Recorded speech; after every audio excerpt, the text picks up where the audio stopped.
brecheiros, aqui é a Lara, este é mais um Brechando Vlog.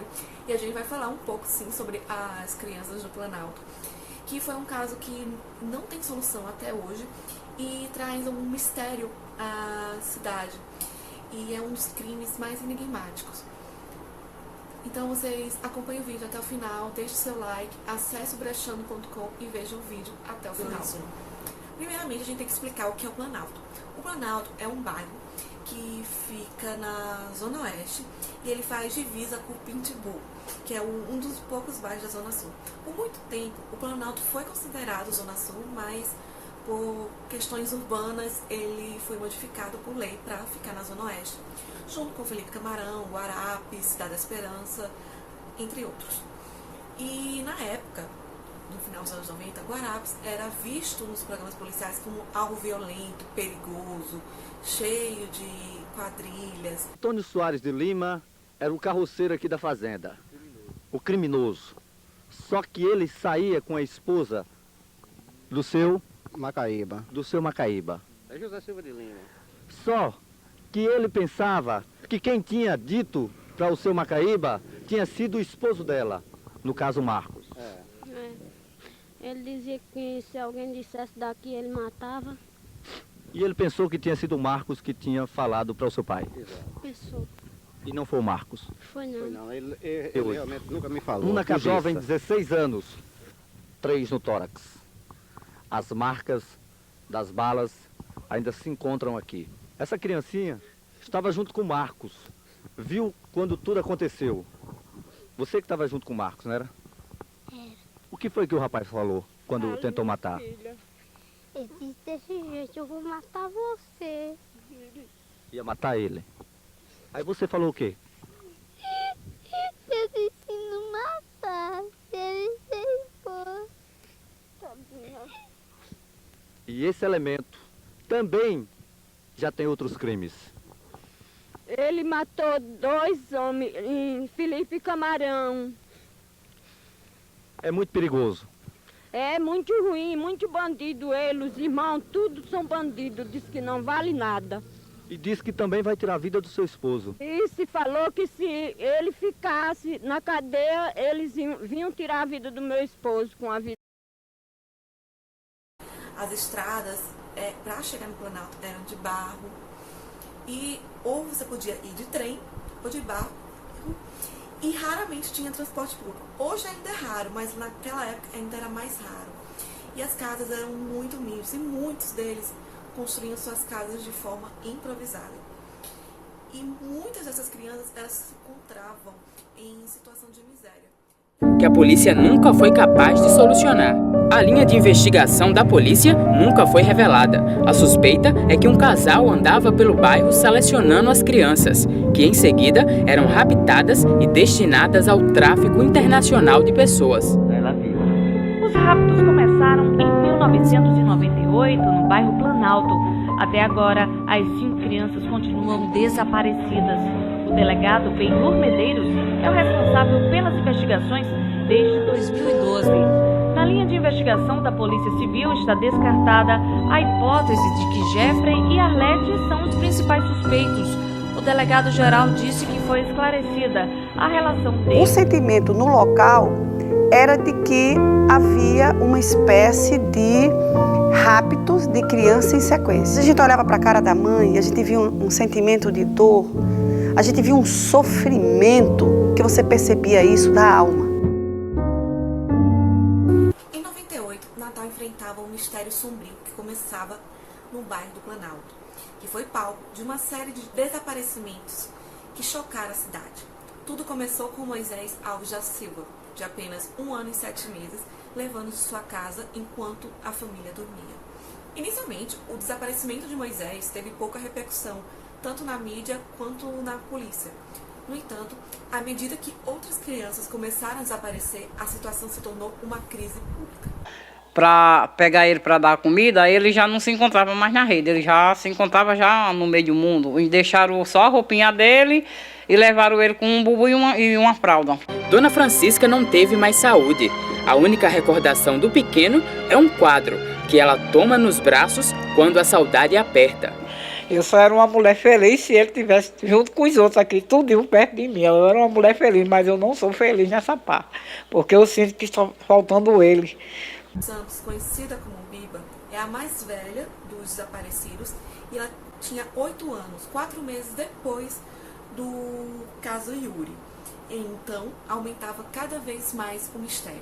A dor das mães do Planalto também é sentida por Sueli. Em 1999, Yuri, o filho caçula da dona de casa, também foi levado enquanto dormia. Moreninho, cabelo grande. Tem como esquecer, não. A incerteza do paradeiro do filho é uma angústia que a mãe carrega por todos esses anos. Quando morre, a pessoa ainda tem, né? Ainda fica com aquela dor grande, quanto mais a pessoa não sabe o que aconteceu. O inquérito passou pelas mãos de mais de 10 delegados ao longo dos anos, sem chegar a um desfecho. Atualmente o caso está na DK, que é a Delegacia Especializada em Capturas, mas as respostas ainda são poucas. Em abril de 2020, Gilson Lima da Silva desapareceu, seguido por Marília Silva Gomes em dezembro de 2001. A mãe de Marília, tragicamente, foi morta em 2010, sem nunca descobrir o que aconteceu de verdade com a sua filha. O caso das crianças do Planalto gerou grande repercussão, tornando-se tema de podcasts e reportagens. Porque nesses casos não se consegue chegar, pelo menos, a pistas mais contundentes. O que ocorre muitas vezes é que você tem que trabalhar logo nos primeiros momentos. Quer dizer, quando ocorreu, desde 1998, que foi o primeiro, imediatamente a Polícia Civil tem que agir.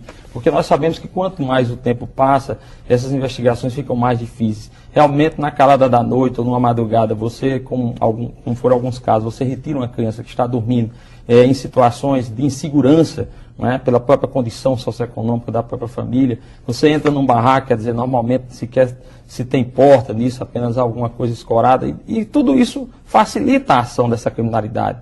É claro que o modus operandi, sempre naquele horário, tudo isso precisa ser melhor investigado. Então eu acho que a partir daí, com a chegada do delegado Manuel Alves, que eu vou me reunir com ele, vou dar as condições para que ele possa ficar só cuidando desse caso. É importante que ele possa levantar isso. Vamos colocar esse projeto em atividade, quer dizer, disponibilizando esse serviço no site com a fotografia dessas crianças.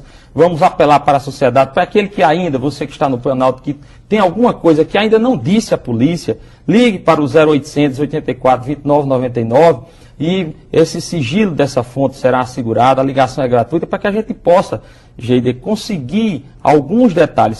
Se há um rapto nesse momento, na noite, e alguma pessoa de repente encontrou sendo retirada alguma placa de algum veículo, tudo isso é importante para que a polícia possa continuar e chegar a identificar e trazer de volta essas crianças.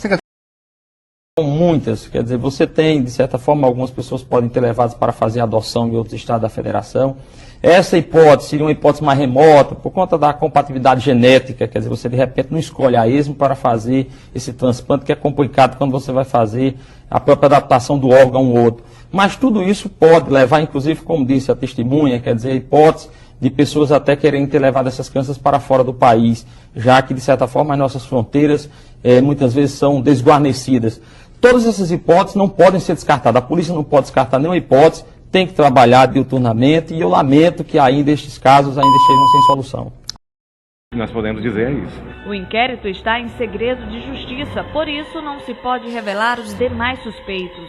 As projeções de envelhecimento das outras 4 crianças desaparecidas devem ser feitas também, dessa vez uma parceria com a Polícia Federal. A projeção da foto de Josiane foi feita pela Polícia Civil de Pernambuco. Os peritos utilizaram fotos antigas dela e da família.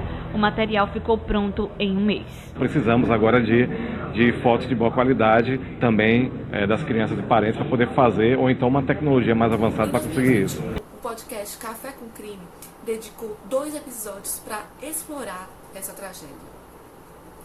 Relatos de testemunhas e investigações sugerem a possibilidade de tráfico humano envolvendo até mesmo um casal de estrangeiros presentes na época dos desaparecimentos. Em 2012, o Senado Federal realizou uma audiência com familiares das vítimas e autoridades policiais. Na época, o senador Paulo Davim destacou as falhas nas investigações e o indício de que qualquer quadrilha estaria por trás dos raptos. o então senador declarou, abre aspas, os objetivos ainda são obscuros, mas os indícios são fortíssimos, até porque 5 crianças já apareceram. Outras foram 5 levadas para São Paulo, sempre envolvendo as mesmas pessoas. Até hoje, o desaparecimento dessas crianças do Planalto permanece sem solução e as famílias ainda buscam respostas. E o bairro carrega a cicatriz dessa tragédia que nunca foi esclarecida. E por fim, este é um lembrete doloroso da importância de um sistema de justiça eficiente e uma necessidade de criar políticas de proteção às nossas crianças. Então, caso tenha mais informações e atualizações sobre este caso e outros mistérios, você precisa estar acompanhando esse canal ou o brechando.com. E é isso, brecheiros. Se você gostou desse vídeo e quer saber mais sobre outros casos, se inscreva no canal, curta e compartilhe. Acesse o brechando.com, siga a gente nas redes sociais e nos vemos. Até a próxima.